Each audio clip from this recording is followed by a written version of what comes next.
I love this. It's like not Deadpool with pouches and shit. It is Deadpool. Well, welcome back to Talk Comics with Heroes and Villains. I'm Eric, and this is Arnie. And this is not Deadpool.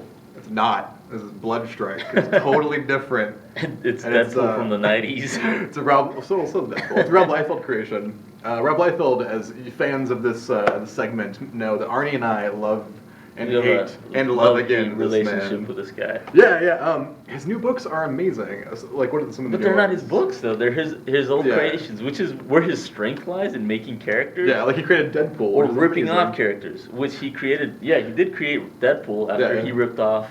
Spider-Man with guns. No. Deathstroke. No, Deathstroke was a joke after. He called Deadpool. him Wade Wilson. Yeah. He basically makes Did Deadpool Spider-Man come first?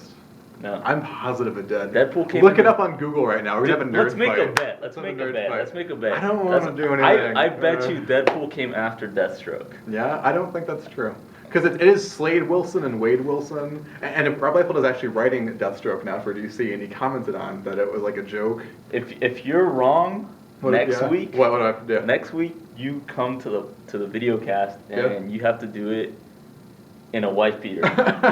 If you're wrong, I don't like that. If you're wrong, wrong. I'm sorry, in a tank top. In a tank top.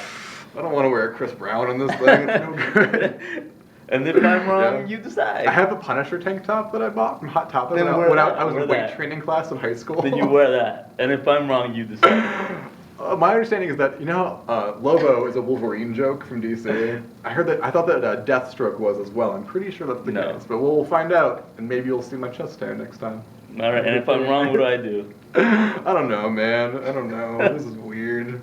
You guys decide. Send us your comments. To settle this feud. They should decide our punishment. But I say Deathstroke came before Deadpool. Yeah. I hope that you're wrong because you're so cocky. It'd be amazing. So anyway, what I was trying to say was that Bloodstrike. Yeah.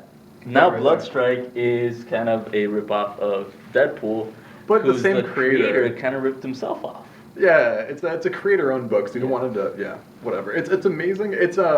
It's not drawn or written by the guy. Yeah. It's Tim Seeley is the artist. Or Tim Seeley is the writer. He's a writer, but he's the cover artist. And then Francesco Gaston is the interior guy. He's actually very good. Very well.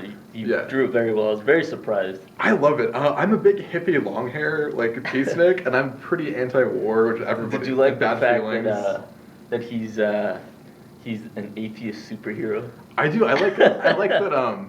It's a book about using soldiers as if they were just commodities, as if they're just like robots and not kind of people. like throwaways. It's a theme that we get in a lot of anime, like Gundam Wing, or the movies like RoboCop, where it's this guy who's made into just a machine.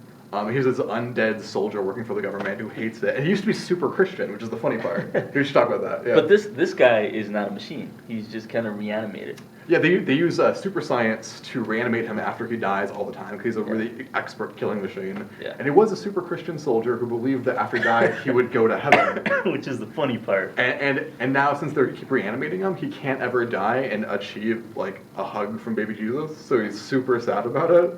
Yeah. He's really like emo and moody. Incidentally, another lady, his therapist, he makes her kill herself because he tells her there's nothing more after death, so she loses all hope and shoots herself. At least for him, at least we know for him, there's nothing else. He sees the white light and then he wakes up in a lab, as he puts it. Yeah. So he disproves existence of God. So it's like darkly funny.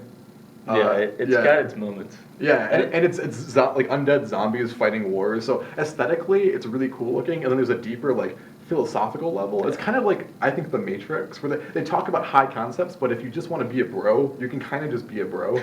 You know what I mean? Like, ooh, fireworks, it's even explosions. political. Like it has some political commentary in there. Yeah, one of the first things one of the guys says is like, "Damn Democrats," because he's going to counseling to basically deal with the fact of how does it feel to be this reanimated soldier. Yeah. You know, like how does that affect you?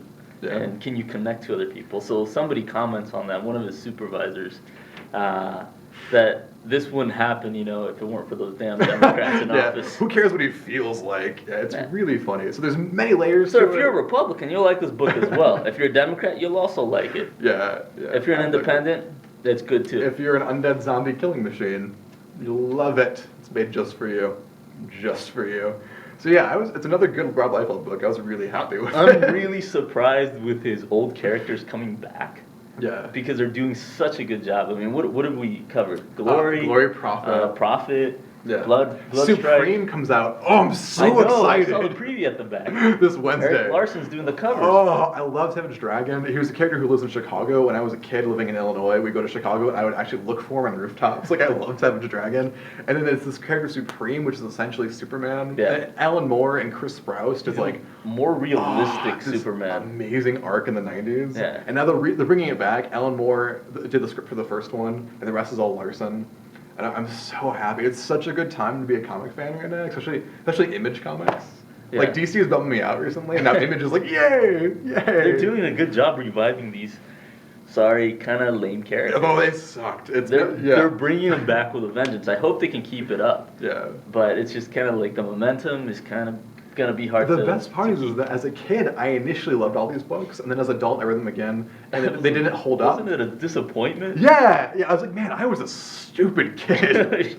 But now they're I love my Chrome covers. Now I can kind of justify it because the new material is good. So I'm like, no, I saw these themes back when I was 7. It wasn't just like giant pecs and machine guns. I like the mythology of it. I'm like, yeah. So thank you, Image Comics. Thank you.